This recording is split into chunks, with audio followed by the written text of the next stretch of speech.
Welcome back to the channel. Today we will review how to use the Suunto 7 smartwatch. To wake the watch, simply drag your finger gently across the screen and the watch will wake. If the watch is not in use, after a couple of seconds it will go dim, then it will go dark. Simply drag your finger across again to awaken. If you hold your finger down in the middle of the watch dial, it will allow you to navigate to the pre-selected watch faces that come with the Suunto 7.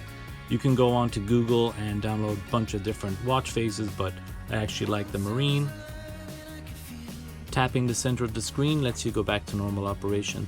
The watch comes with 3 different tiles that you can customize, and by hitting the blue settings button at the bottom you can see that you can basically go in here and change your tile to whatever of the pre-selected dates, moon phases, alarms, or whatever other choices that you have you can select from. I actually like sun up, sun down, battery percentage, and the weather, which is shown here. Next up, we're going to drag our finger down at the top of the screen. Dragging your finger down from the top opens up this menu. You have airplane mode, battery saver, which we will cancel, find my phone, which I will cancel, drag my finger down again, Google Pay, which is not set up. Anytime you left swipe, you take a step back. Drag down again. This is a lock feature that keeps your battery on, but it disables your screen and your buttons. So by clicking the top left button, opens your watch back up again. Do not disturb. Click on do not disturb. Toggle it on, toggle it off.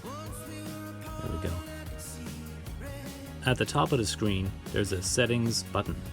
Once you're in here, you will see that you can basically change everything to do with your app. The brightness, the storage, the font size. There's a whole hell of a lot in here that I would advise you to not go in and fiddle with. Swiping right allows you to navigate through 5 pre-selected tiles that you've chosen through your Wear OS app. As I'm scrolling through here, you can see the icon changing at the top. We have Google News. Scrolling back all the way through the weather, and you can set the order of these apps on your phone. You can click in through the weather, see your 5-day forecast, and anytime that you want to go back, you can just left swipe, and you're back. The Suunto 7 comes with a heart rate monitor, and it will track your history. I don't have a whole lot of history in here, but as you can see, for the days that I was wearing the watch, it does have a resting heart rate that it logged on each of the days that I had the system take my heart rate.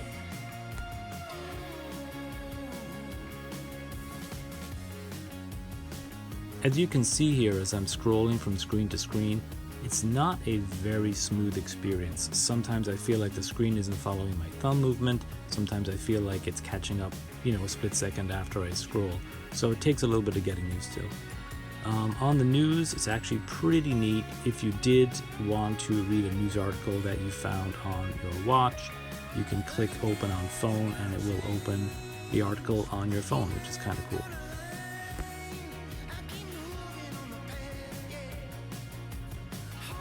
So now that we've covered everything that was being driven off of the right scroll on the watch face, we can scroll up from the bottom, and this is where your notifications are. So when you get a text, when you get a notification, you'll see you can clear them, read them, and move forward.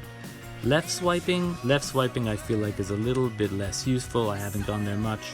You can left swipe to get tips of the day. You can go into settings. It really is functionality that is put, I think, on the left swipe because generally it's not something you're going to need on a regular basis. Now that we've covered all the watch face swiping, we can take a look at the buttons.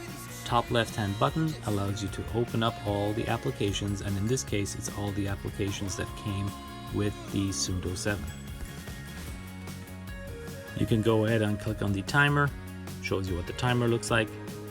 You can left swipe again to go back to your menu. Click on the flashlight and it will actually turn the face of the watch into a flashlight. Left swipe takes you back all the way to the top of the menu. Tapping on the Suunto icon or tapping on the top right button will take you into the Suunto sports mode. I will be doing a detailed review of the Suunto Sports Mode feature, including map options, in a separate video.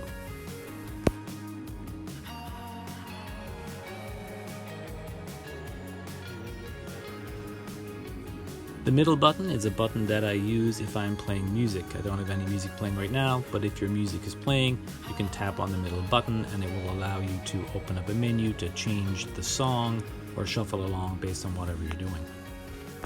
Last but not least is the bottom right-hand side button. This is where you control your stopwatch from. Nothing too amazing about this. Start your stopwatch, hit your pause, you can clear it, you can reset. And that's it for the video. Thanks for watching, everybody. Hit the like button, please subscribe, and leave any comments on any future features that you would like to see of the Suunto 7 in this channel.